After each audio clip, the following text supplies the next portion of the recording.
A soft knock on the door echoed in the quiet hallway of the apartment building. Jamila shifted nervously on her feet, smoothing her hair back as she glanced at the door across from hers. The door belonged to Kofi, her neighbor.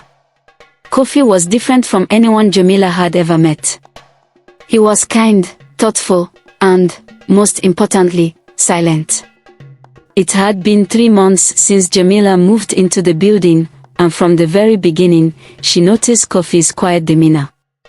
He never spoke, never answered the phone when it rang in the hallway, and never greeted her verbally when they passed each other in the corridor.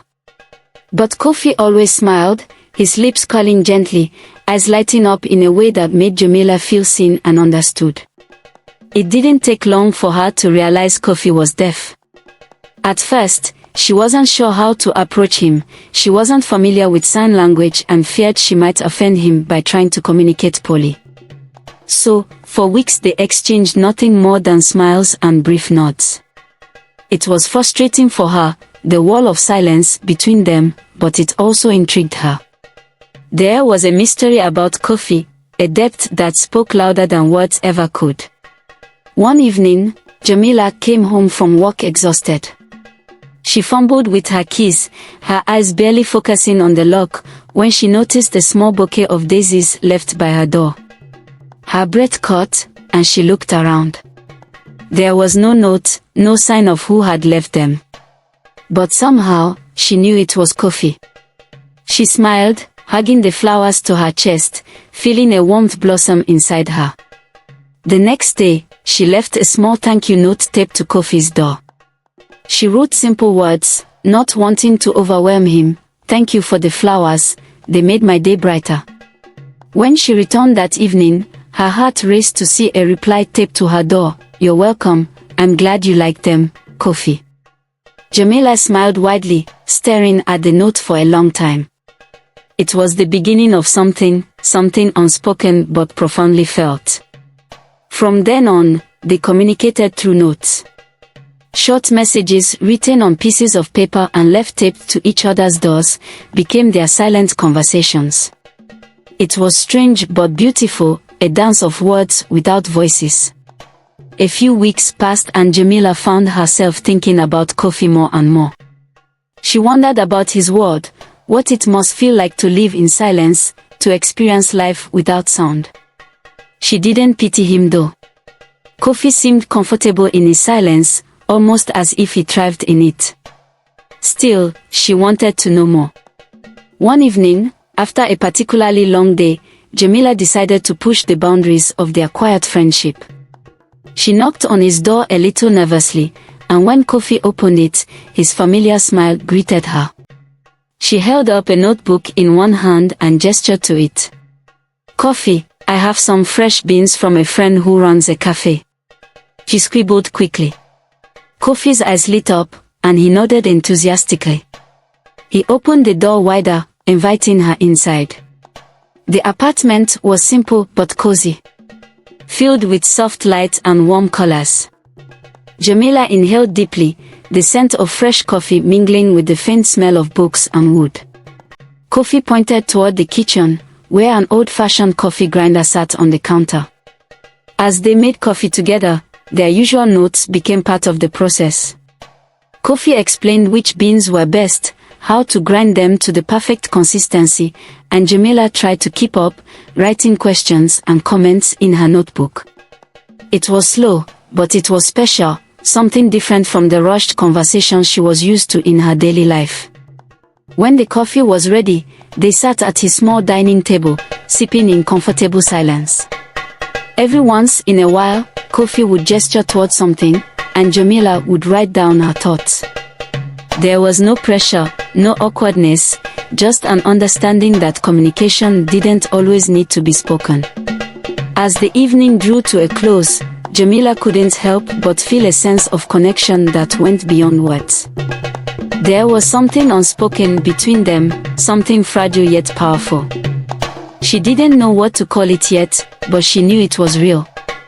The next few months saw Jamila and Kofi grow closer, their notes becoming longer, more personal. They talked about everything, their favorite books, childhood memories, dreams, and fears. Jamila learned that Kofi had lost his hearing as a child after a severe illness, but he had never let it define him. He loved art, photography, and the small moments of life that others often overlooked. Jamila, in turn, shared her struggles with loneliness, how she had moved to the city to escape a toxic relationship, and how she was still trying to figure out who she was. Kofi never judged, never pushed her to share more than she was comfortable with. He simply listened, or rather read, and that was enough. One evening, after a particularly deep conversation about their past, Kofi handed her a note that made her heart skip. "Do you want to learn sign language?" Jamila blinked, surprised. She hadn't expected that, but the more she thought about it, the more she realized how much she wanted to. She nodded, smiling brightly, and Kofi's face lit up in response. Over the next few weeks, Kofi taught her the basics of sign language. It was slow at first, her fingers fumbling awkwardly through the motions, but Kofi was patient.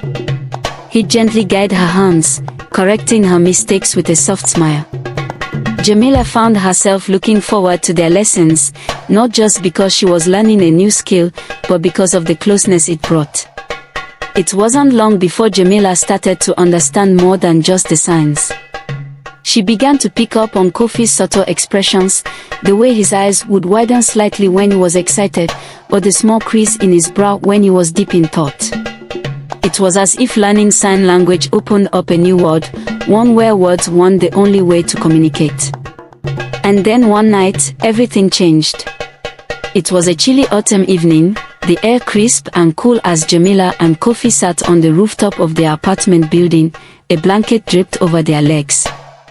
They had spent hours watching the city below, exchanging quiet conversations in sign language. Jamila felt at peace, more than she had in a long time. But as the evening wore on, she couldn't ignore the growing tension in her chest. There was something she wanted to say, something she had been holding back for weeks now.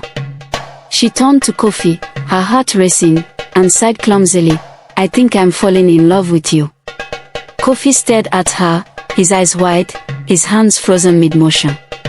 For a moment, Jamila panicked, wondering if she had said too much, if she had ruined the delicate balance of their friendship. But then, slowly, Kofi reached for her hand, gently guiding her fingers back into motion. "I feel the same way." Jamila's breath itched as she watched his hands move, the words sinking into her heart. She smiled, her eyes brimming with emotion, and before she could stop herself, she leaned in and kissed him. It was soft, tentative, but filled with the weight of everything they hadn't said. When they pulled apart, Kofi smiled, and Jamila felt the last of her fears melt away. In that moment, she realized something important: love didn't need words. It didn't need grand gestures or perfect timing. Sometimes love was found in the quiet moments, in the spaces between words, where two hearts could speak louder than any voice. And in Kofi's silence, Jamila had found something more beautiful than she ever could have imagined. From that day forward, their relationship deepened. They continued to share their world in both silence and sign, finding joy in the smallest of moments, whether it was the comfort of shared coffee on quiet mornings or the laughter in the mistakes Jamila made while learning new signs. Their love grew, not despite the silence, but because of it. In the absence of noise, they found a connection that was pure, honest, and unspoken, a love that didn't need words to be felt, a love that was communicated in the quiet of the heart.